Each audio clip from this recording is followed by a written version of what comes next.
One of the reasons I love investing in oil production, I don't invest in oil companies like Exxon or Chevron. I actually invest in oil fields. And one of the reasons I love oil is because of the tax breaks, right? So if I put $100,000 into an oil investment, what happens next? What happens is you get such a big deduction the first year that it's like the government handing you a check for about $30,000. So if I put $100,000 in, I get $30,000 back right there. Immediately. So that's like a 30% return day one.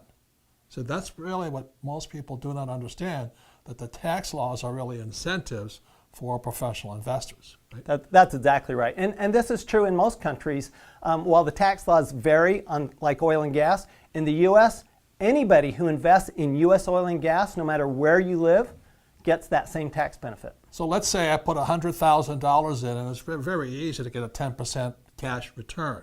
So the $100,000 I put in, and every year I get $10,000 coming back in.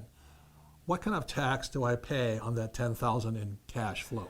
Oh, that's the next great thing from a tax standpoint in the U.S.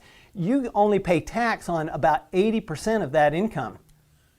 So we get a tax break because we're doing what the government wants us to do, which is to provide energy and fuel. And oil doesn't just go to gasoline, it goes to fertilizer, plastics, and a whole bunch of building materials.